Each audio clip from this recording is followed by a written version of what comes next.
Hello and welcome to Pluribus Unum's Fireside Chats. Not as good as FDR's, but hey, it's something. Episode 80. We are rapidly approaching our 100th episode. I was going to say 200th because I was thinking of the 200 subscriber threshold that I wanted to get. Let's still get to that one by the end of the year. I mean, come on guys, let's do that. Anyways, don't really have much else to say, so let's get right into the news. The first thing I'm going to talk about is this interesting story that is coming from one of our favorite incumbents. Democratic congressman calls for study of effects of sex trafficking law. Representative Khanna said Monday that he will introduce legislation calling for a study on the effects of the recent sex trafficking laws on free speech and the safety of sex workers. The Stop Enabling Sex Traffickers Act and Allow States and Victims to Fight Online Sex Trafficking Acts, collectively known as SESTA-FOSTA, make it illegal to knowingly assist or facilitate sex trafficking and excludes advertisements for sex work from the Communications Decency Act's Safe Harbor rule. The law passed with bipartisan support in 2018, with only Senators Rand Paul and Ron Wyden voting against it. But both free speech organizations and sex workers have criticized the measure. The law was supposed to prevent online sex trafficking, but instead criminalized online sex work and suppressed free speech, Khanna tweeted, saying his proposal would commission a National Institutes of Health study on its effects. So, here's the thing. I'm 100% backing this, because I do not agree with FOSTA and SESTA. Because here's the thing,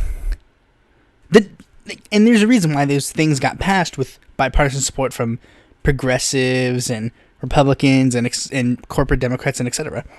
There's a reason that it got passed with bipartisan support. The name alone is how it passed. Stop Enabling Sex Traffickers Act. That sounds good. But you know what else sounds good? The Patriot Act. Do you know what else sounds good? The the Internet Freedom Act. Those sound good, but they do bad. Here's what SESTA and FOSTA really do. Here's what they're supposed to do. They're supposed to make stop enabling sex traffickers. Simple enough. But here's what they actually do. They curb legal prostitution and sex work online, and they even go to the point where they would punish websites like Facebook for reporting sex traffickers using their website. Because if Facebook tells the police, hey, there's a sex trafficker using our website, Facebook would get fined because they're enabling a sex trafficker. So, Facebook's response would be to simply just delete the page. And, ergo, the one way to track down that sex trafficker just gone. Now, as stated, the law passed with only 2 no votes in the Senate by Rand Paul and Ron Wyden, and good on them on that. It had a decent amount of, I think it was not 14, 25 dissenters in the House. You know, with the usual suspects. A representative like Amash, Massey, Khanna, Jared Huffman, Pramila Jayapal. Everyone else that I endorsed on my website that is a incumbent, they voted for it back when it was a thing. Because, again, it sounds like a good law. Doesn't it sound good? We need to stop enabling sex traffickers. That sounds good, right? But again, you have to actually analyze what the bill would actually do. And Roe pretty much calling out the BS of this act is a good thing. I think it's inevitably a good thing, like always. So Roe's doing good again. The next story is coming from the Trump administration. Trump administration considers 14,000 more troops for the MidEast. The Trump administration is considering a significant expansion of the U.S. military footprint in the Middle East to counter Iran, including dozens more ships, other military hardware, and as many as 14,000 additional troops, U.S. officials say. The deployment could double the number of the U.S. military personnel who have been sent to the region since the start of the troop buildup in May. President Trump is expected to make a decision on the new decisions as soon as this month, those officials said. Yeah, but Trump is taking troops away from the Middle East, and that's why he's a bad president. Like, Trump has gone back on literally all of his campaign promises of, like, we need to get out of the MidEast. We need to... Everybody will be insured. I guarantee you that. Like he was promising, like, some good things and a lot of bad things, but the good things were always the thing I was like, this guy, he could do something, but he inevitably decides, nah, I'm not going to do that. He, like, this is where his primary opponents can actually weigh in on Trump and actually get support. Go to Trump and say, this guy promised you this, this, and this, and this, and he has given you none of this. And he's instead done the worst parts of his promises. I mean, Joe Walsh, she's kind of doing that. Joe Walsh is saying, he didn't give you the wall, I'll give you the wall.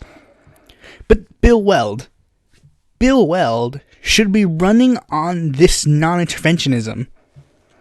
But what is he running on instead? Trump says bad words. I want to restore dignity to the Republican Party. Bill, screw you. That's why Daryl Perry didn't want you to be VP. Because you suck. You're a bad libertarian. I mean, Gary Johnson thought you were the original libertarian, but... I mean, come on. Gary Johnson been smoking a little bit too much of those doobies, you know what I'm saying? Yeah, you can tell I was a huge Mary Jane smoker in the... high school. Would you like to smoke a blunt?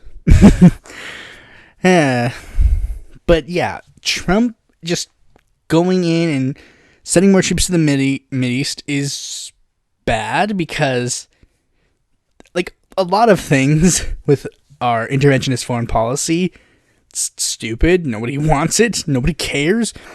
Like, nobody wants this except for the military-industrial complex. They're the only people who want this. And coincidentally, they have the most money in this argument. You, me, the disabled veteran across the street, many politicians that are affiliated with the two major parties that aren't, like, party heads, they say, we don't want to send more troops to the Middle East. And then the politicians who are in charge are like, well, how much money do you have? Well, I mean, we don't get paid that much. We have, like, our minimum wage is, like, $7. Military-industrial complex, what do you say? I have $5 billion that says we need to go bomb the shit out of Iran, thank you. Well, guys, we need to go bomb Iran because they have weapons of mass destruction. I thought that was Iraq.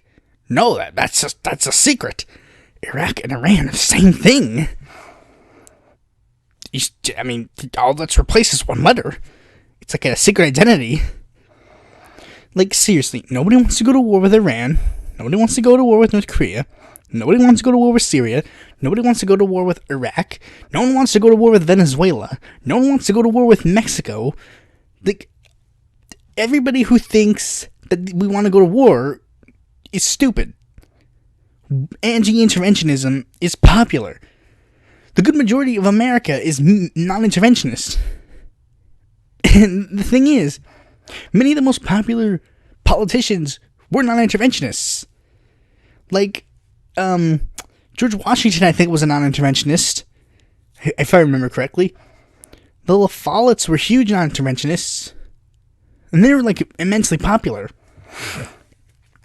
I mean, granted, we did have a lot of internationalists that were popular as well, like FDR, but I mean, come on. We always have a huge non-interventionist people, but the politicians, they don't care because, you know, the people can't give them money. Well, I mean, they can, but who wants $10 when you can have $10 million? Speaking of politicians, this is coming from my home state.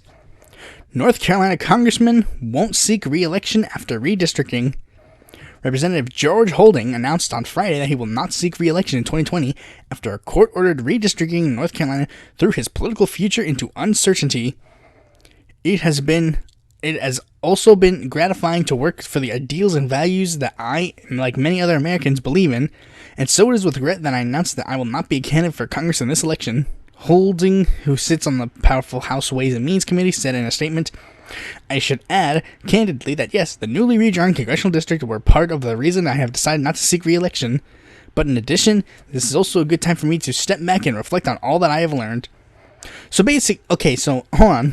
One, Holding is he is the 24th Republican this year who has announced that he's not going to be seeking re-election in the House. But here's the thing. Here's what happened. Okay, so North Carolina, for those of you who don't know, is a state that gets gerrymandered a lot. It's what the thing NC is most known about. We love our gerrymandering. So here's what happened. The court noticed, this happens every couple of years before we're actually supposed to redraw the districts. The court will notice, hey, wait a second, there are too many blacks in this district. You're gerrymandering all the blacks to be in this district, in these three districts, because these are the three Democratic-leaning districts. Which is true, 100%.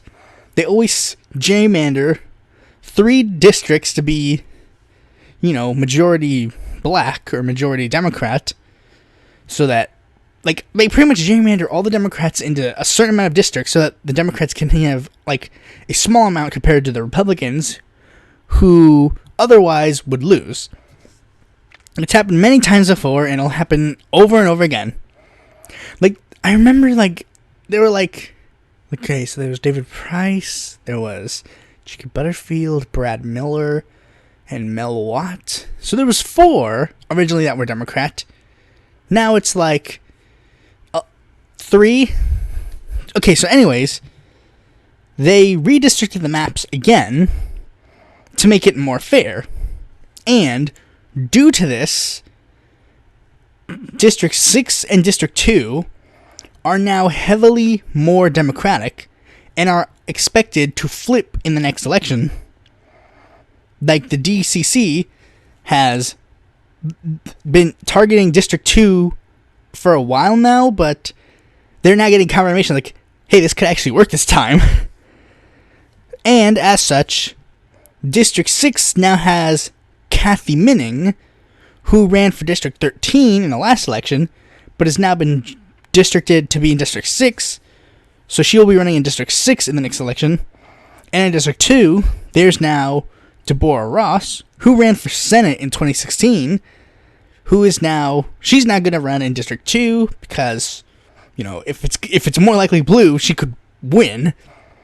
Now, I'm currently backing Jason Butler in District 2, and in District 6, I'm backing no one, because the person who's supposed to be the progressive candidate says, on our website, we need a public option for our healthcare, or something one of them, there's one that is one person in one district says we need a Medicare for all public option, and I'm what? And another one just says, oh, we just want a public option. Now it's I'm confused. Another thing that's confusing is, the thing is, they will not let me see where I am now, because literally all the stuff that I have at my disposal to find out which district I'm in still has the old districts. They will not allow me to look at the new districts to see where I am. So I have absolutely no clue which district I am in. Now, I had to do this stupid thing where I had to take a map of District 4 that pointed to where I lived. I then had to overlay that over an old congressional map of North Carolina so that it would match perfectly with where District 4 is on that map. Then I would have to overlay the new congressional map so I could see where I am. The thing is, it really didn't help. You see, before, I had been on, like, the border of where District 2 is and where District 4 is. Like, if I drive one direction, like, if I leave my suburb and then turn left, I'm in District 2. Then I turn right, I'm still in District 4. And it's less clear because I think I'm, like, directly on the border. So I literally have no clue, like, where I am. All I know is I'm going to be voting for either Daniel Ulysses Lockwood or Jason Butler. I don't know which one it is, and I assume I'm still in District 4. But, like, the only reason I want to know beforehand is so that I can fix my website accordingly. Otherwise, I don't care, because I got 2 good candidates in these districts, so I'm good. I mean, Jason Butler, hopefully you don't drop out because you're afraid of Deborah Ross kicking your butt, but Jason Butler, I love you, dude. You just stay in the race, please. Okay, so, this news story is interesting. Like, I mean, the headline will get you. This is from CNN. Hillary Clinton absolutely destroyed Bernie Sanders in Howard Stern interview. Out of office and seemingly unlikely to ever run for public office again, Hillary Clinton is throwing her decades-long guardness off to offer her raw opinions on, well, everything. And in an interview with Howard Stern for a new book she co-wrote with her daughter Chelsea, Clinton absolutely drops hammer on none other than Vermont Senator Bernie Sanders. Asked by Stern whether she hated Sanders for the long primary campaign he ran against her in 2016 and the slowness of which he offered his eventual endorsement, Clinton said, "I don't hate anybody," before adding about the time Sanders took to endorse her, "He could have, he hurt me, there's no doubt about it." Then she delivered the dagger, "And I hope he doesn't do it again to whoever gets the nomination. Once is enough." Sorry guys, but Hillary just pwned us right there, dude. Guys, Hillary, the woman who dabbed on Ellen, the woman who said I'm chilling in Cedar Rapids, and the woman who said, I don't know who made Pokemon Go, but I'm trying to figure out how to get them to Pokemon. I keep saying it wrong. It's not how to get them to Pokemon Go to the polls. It's how to get them to have Pokemon Go to the polls. Like, I always try to correct it because just saying I want to get them to Pokemon Go to the polls makes a lot more sense. Like, Hillary, when did you say that? But anyways, Hillary Clinton is, well, wrong. Like, no shit. Like, of course she's wrong. Okay, but let me say one thing. Like, a lot of people were using this story as like, oh, Hillary Clinton red-baits Bernie. Hillary Clinton accuses Bernie of being a Russian asset. She's finally using the Russiagate conspiracy against Bernie. And I'm like, guys, do you not know anything about Russiagate? The original Russiagate conspiracy theory was that Hillary Clinton accused Russia of bolstering the campaigns of Bernie Sanders, Jill Stein, and Donald Trump in order to hurt her. That was the original conspiracy. Like, people were saying, like, oh, everybody's gonna use Russiagate to turn it against Bernie at one point. And I'm like, what do you mean against one point? This was the beginning of the theory. Bernie was on the radar of being accused of the theory for so long. And it wasn't until they realized that the only way to get some Bernie people to join in on this was to not accuse Bernie of being a Russian spy or a Russian asset. That's the only time when they decided, oh, no, Bernie wasn't in there. But they still threw Jill Stein and Donald Trump under the bus. Because everybody was fine with that, David Pakman. Like, but here's the thing. Hillary Clinton is just wrong. Like, there is literally no other way to say it. She's wrong in literally every aspect of everything in her life. Like, literally everything. But in this particular instance, she is completely wrong. For starters, why she lost. Bernie had nothing to do with that. Bernie had nothing to do with you losing. The thing is, here's the thing. Hillary Clinton has blamed literally everyone else for her loss. She has blamed sexism.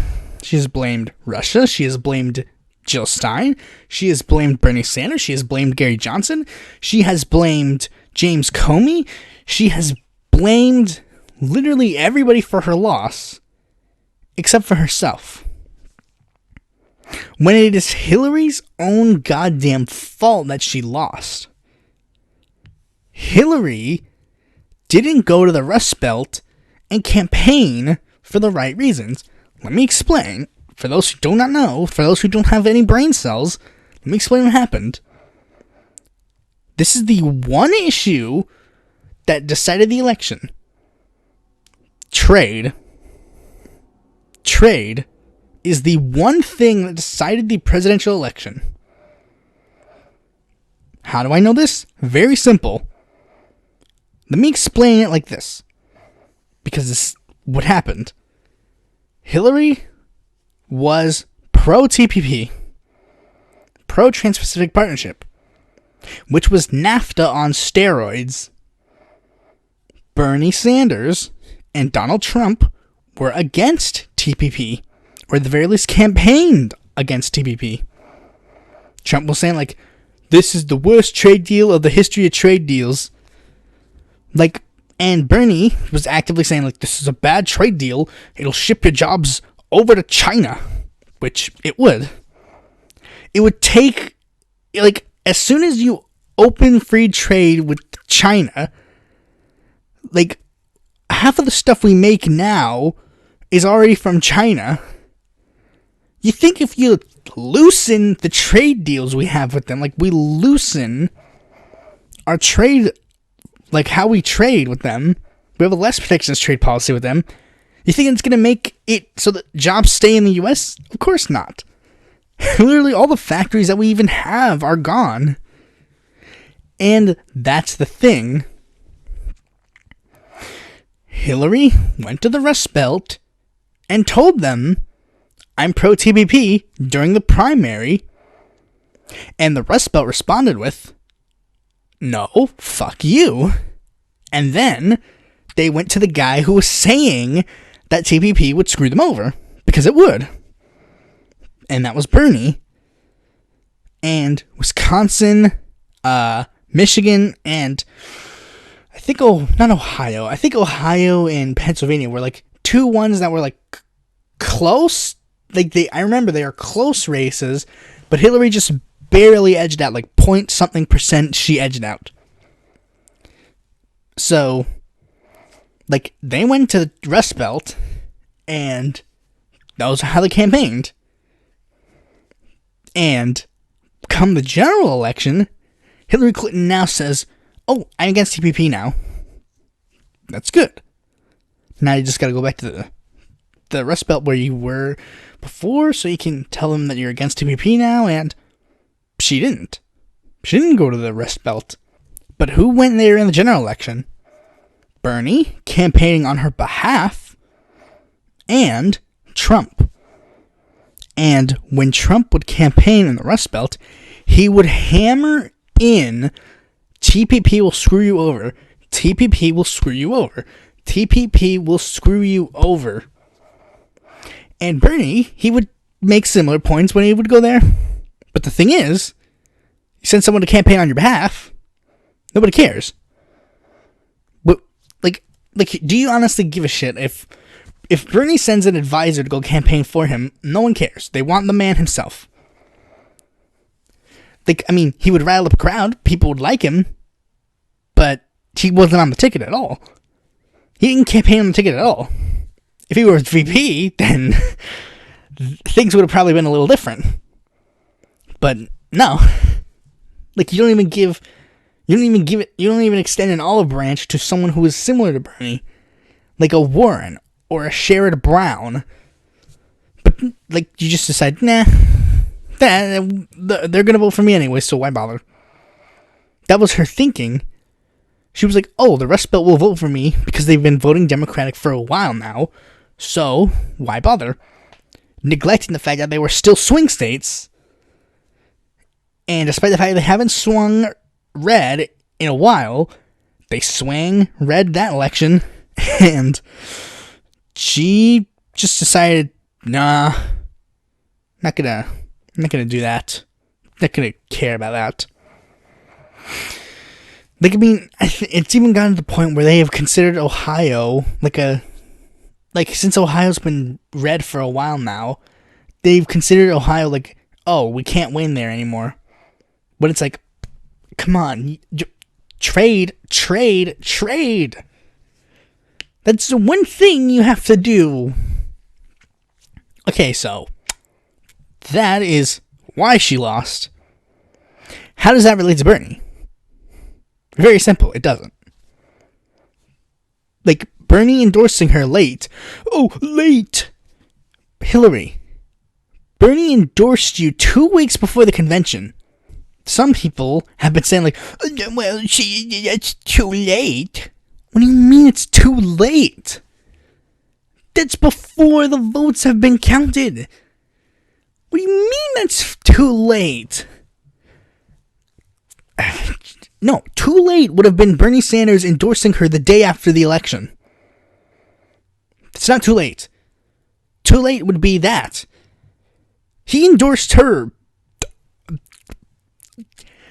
I mean, past presidential elections would have the person drop out at the convention.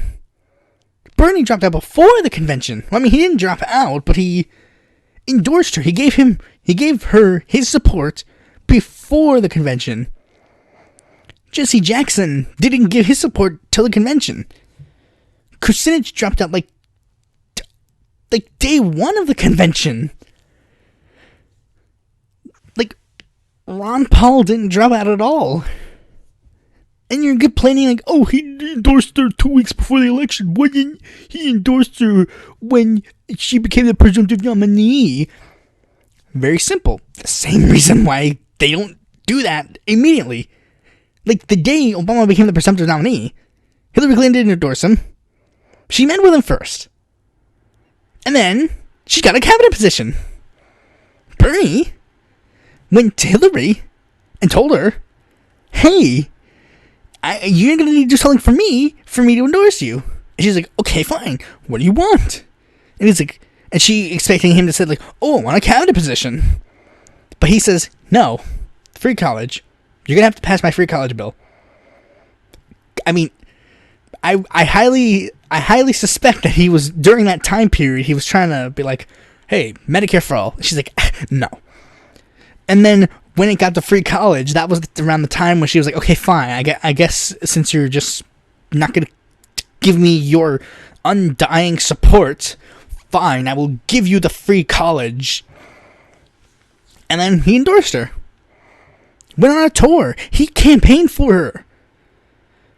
Jill Stein gift-wrapped him the Green Party nomination. He could have taken that and kicked your ass, Hillary.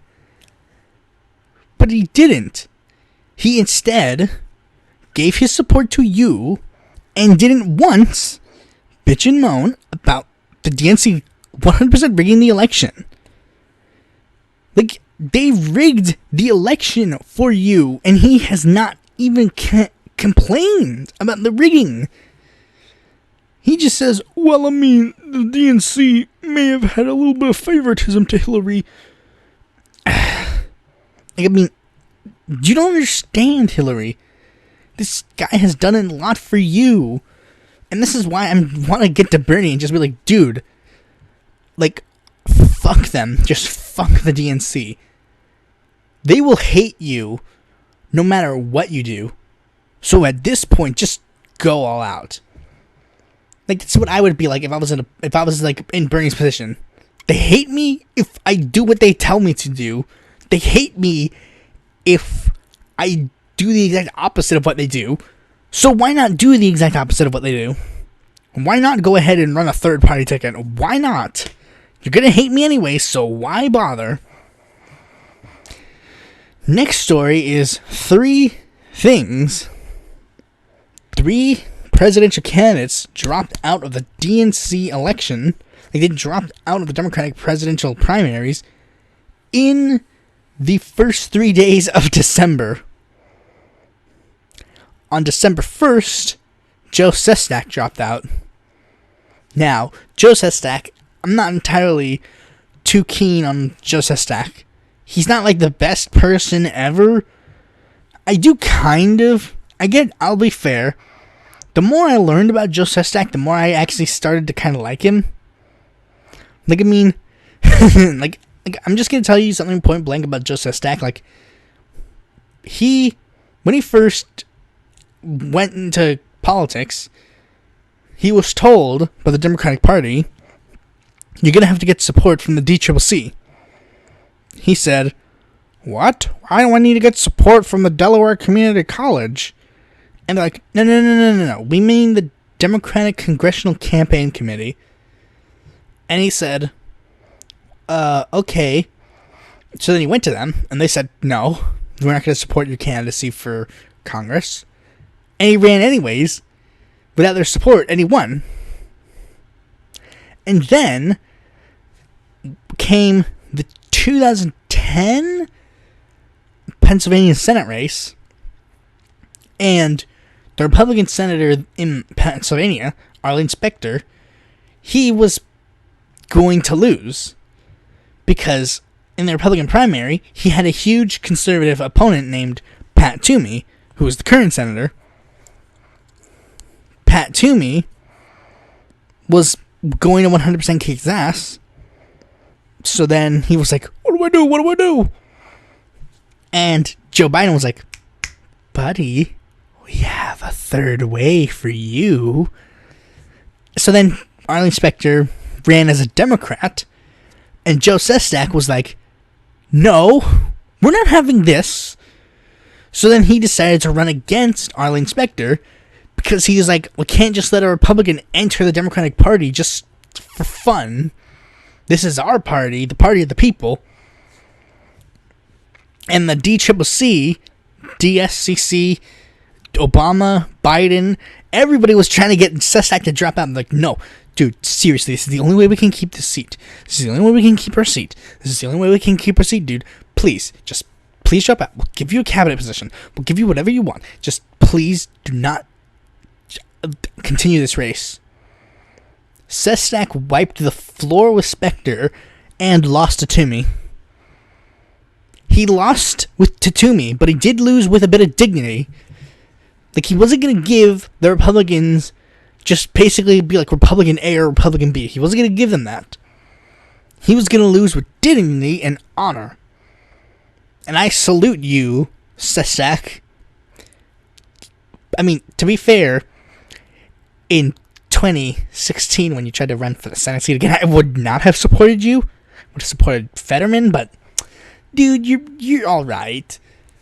I learned Sestak was an all right candidate, but not a 100% good one, which is why he had to leave. December 2nd, Steve Bullock dropped out. Bullock was the former governor of Montana. Nobody cared about him. He was another one of the boring moderates. But he was a boring moderate that is gone now. Like, out of the boring moderates, we had John Hickenlooper, Seth Moulton, Tim Ryan, and now Bullock. How many of the boring moderates are left? Oh, yeah, Delaney. Delaney's the only one left. Oh, and Pete. Oh, and Klobuchar.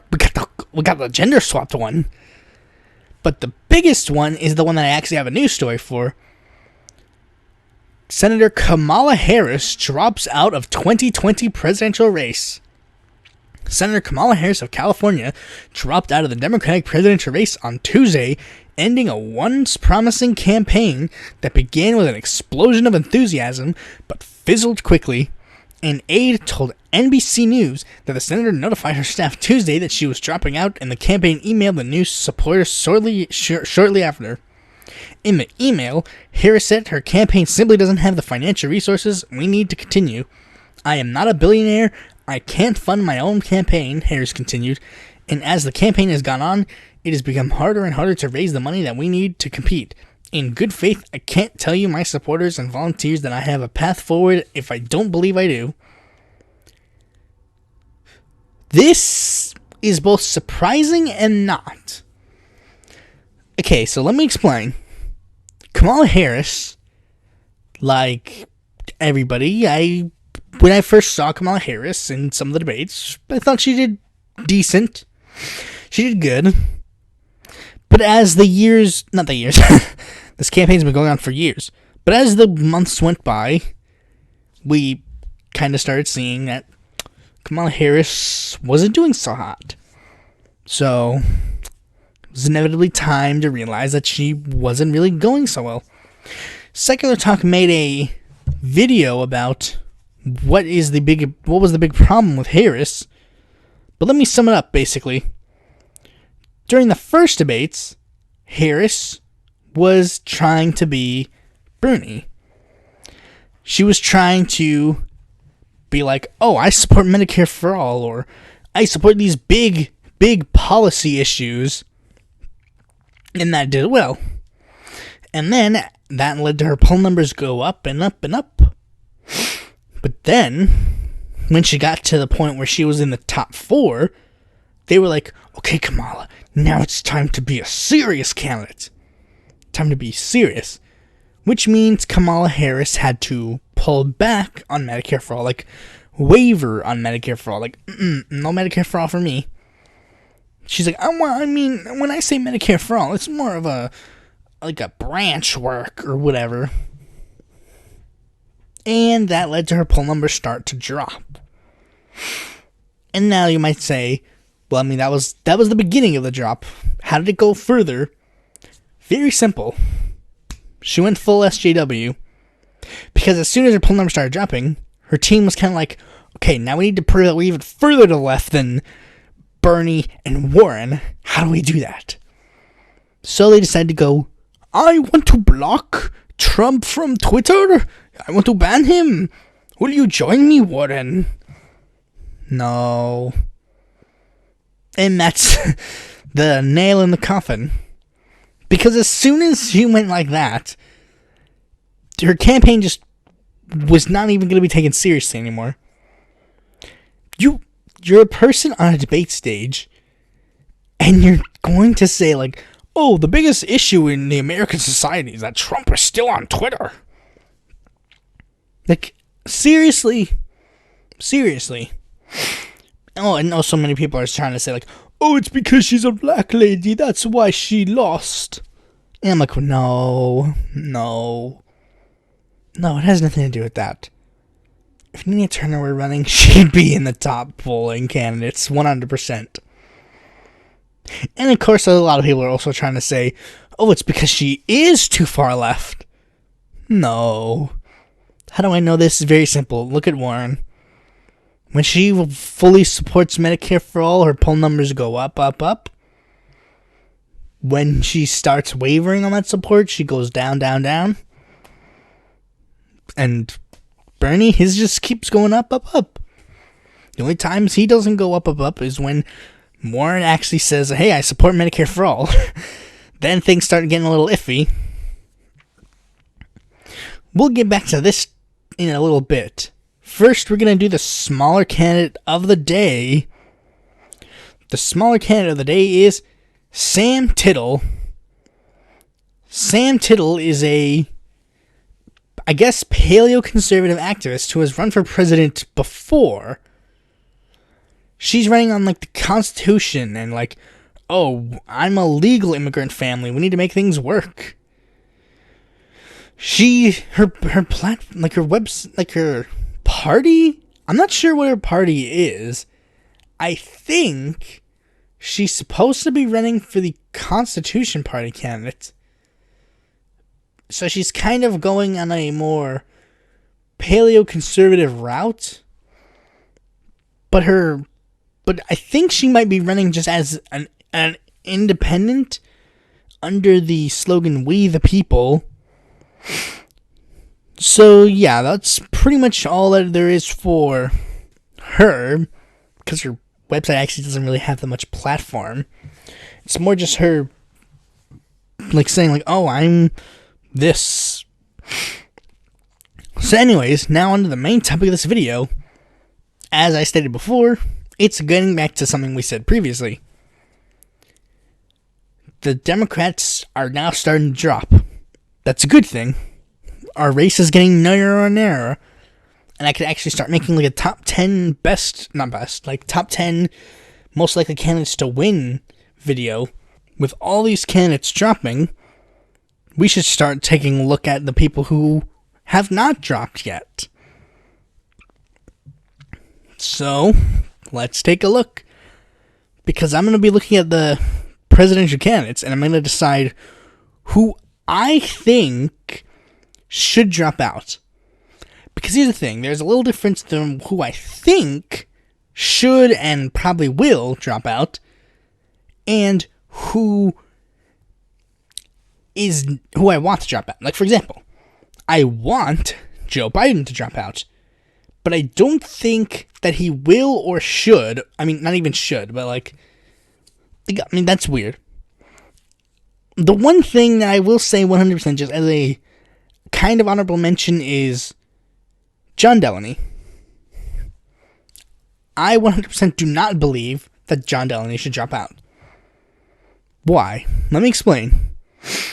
John Delaney is a millionaire who is bombing at the presidential election. And he is just bombing very badly. I just want to see this continue, because he was the first major Democrat to announce that he was running for president. I want to see him take this to the convention. I just want to see how this goes. John, if you're watching this, hit me up. You're the only centrist I'll have on my show. I want to see John Delaney. Let's just go with John Delaney, 100%. Spinning sign guy, good. Hey, on the bright side, John, you have more supporters than Deval Patrick. And that's where we'll start. Deval Patrick. I think Deval Patrick should drop out. And you might say, but he just entered. That's my point. You just entered a crowded field, and you're trying to do something that is already being handled 100%. Like, he's trying to be the corporate-friendly centrist candidate, who is also like a minority, so he can get like the brownie points. Too bad Pete Buttigieg already has that covered. You want that kind of candidate, go to Pete Buttigieg. You literally have nowhere else to go. Like Pete Buttigieg is your candidate if that's what you want. So yeah, that's why I think Deval should really just drop out. The next candidate that I think should drop out would be Michael Bennet. Michael Bennet, because Michael Bennet, he really isn't making a scene. He hasn't been doing so hot in the presidential field. Like I mean, even to the point where nobody remembers him. Like, I mean, think about it. Delaney, at the very least, has like the honorable, like, he was just being a little fool. But Bennet, nobody cares about him anymore. Now that he's not on the stages, nobody cares that Bennett's even in the race. I highly doubt people even remember. Every time there's a Bennett hashtag, like Michael Bennet, and I'm always like, oh, wrong one. Stupid football. But yeah, Bennet has not made a single splash in this election. So Bennet should just leave while he still has a bit of dignity. Technically, he can still be in the race because he's not up for re-election. So, at this point, like, nobody cares. Another person I think should drop out is Amy Klobuchar. Amy Klobuchar has really nothing. Like, I mean, like, again, boring centrists, get Pete. You want a senator? Get Bernie or Warren or Booker. Want a woman president? Go to Warren. Want a centrist but not a young centrist? Go to Biden. She has nothing that is on her alley. She has nothing that is Amy. Like, I mean, other people, they have like something that makes them unique. Amy doesn't really have that. The only thing Amy has is that she somehow weasels into the newer debates. The next person I think that should drop out is Julian Castro. Now, why? Because here's the thing. Julian Castro is now no longer on the debate stage. You see, that's the thing. With these newer debates, the thresholds are higher and higher. So people who actually make it into the debates, it shows that they actually have at least a little bit of momentum. Even if it is like default support like Biden. They have at least some momentum or have money to buy it. And Julian has neither. And I mean, he's not even going to get... It doesn't... I mean, even with the newer numbers, some new numbers have actually shown that some of Kamala's support has now shifted to Booker because this new field is looking a bit white.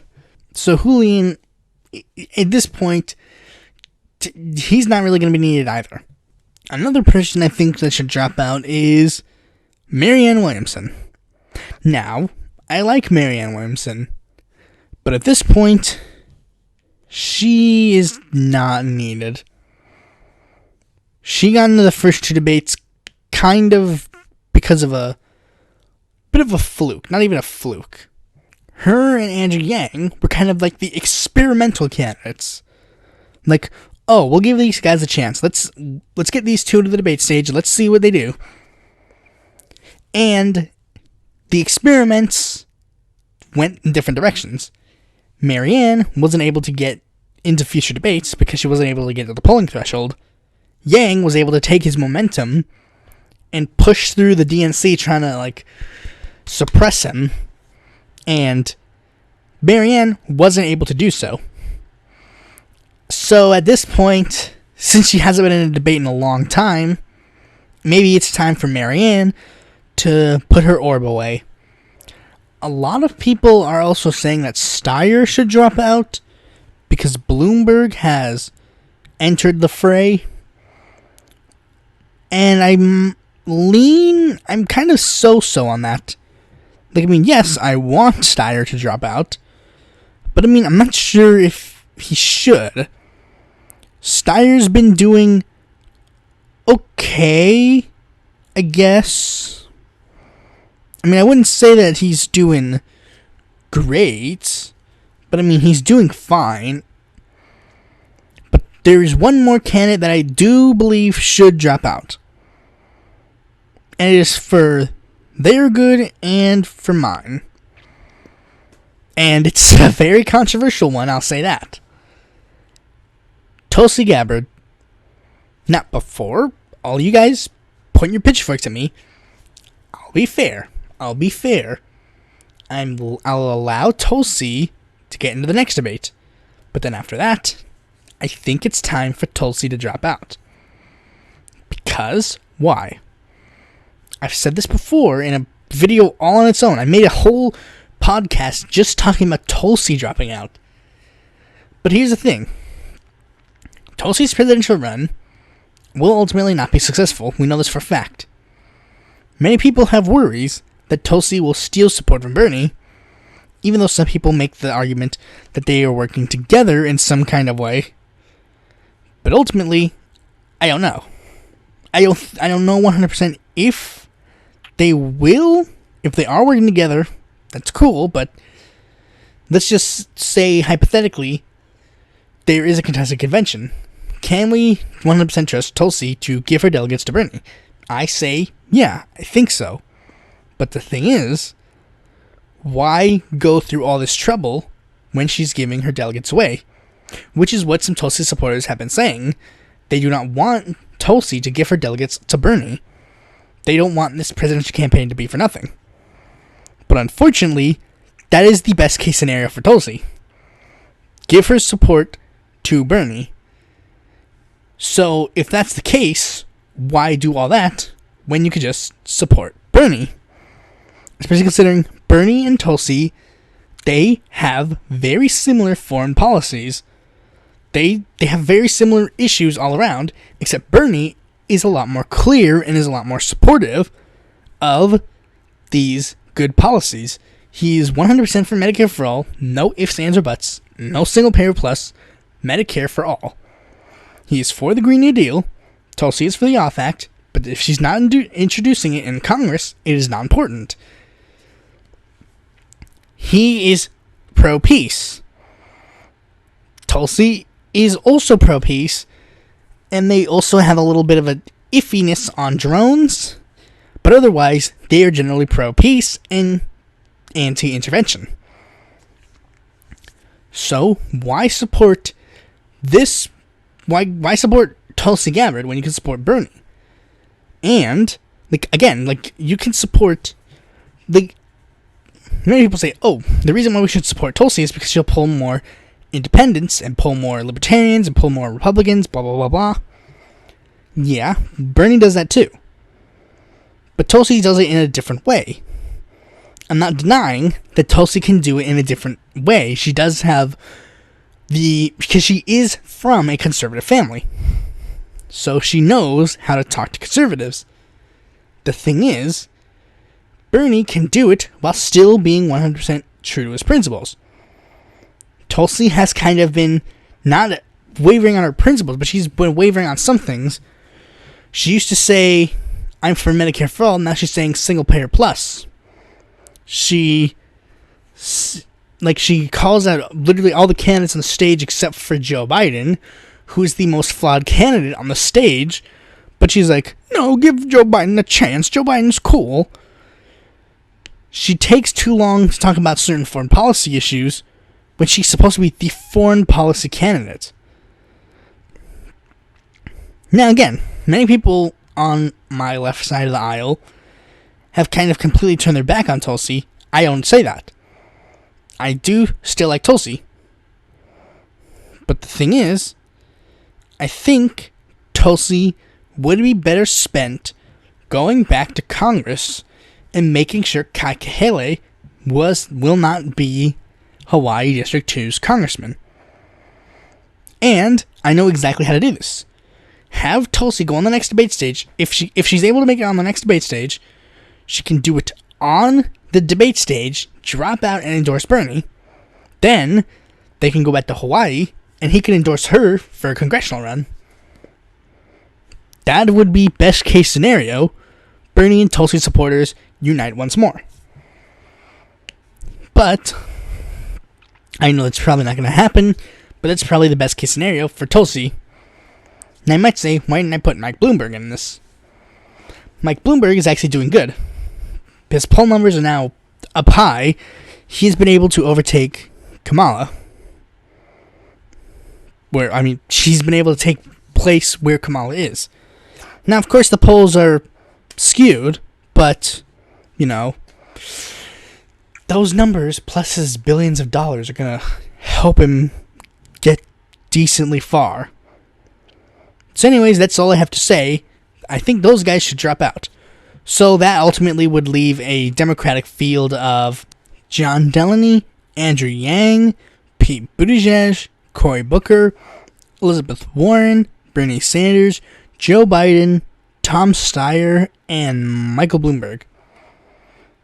Maybe Steyer and Biden could also be dropouts, but I don't think they would ever. So, yeah. Thanks for watching this video. Be sure to like, comment, subscribe, and click that bell to be notified when the future video of mine comes out. And if you're interested in more content from me, you can go to my website or follow me on Facebook, Twitter, or Quora, or check out my articles on the Independent Political Report.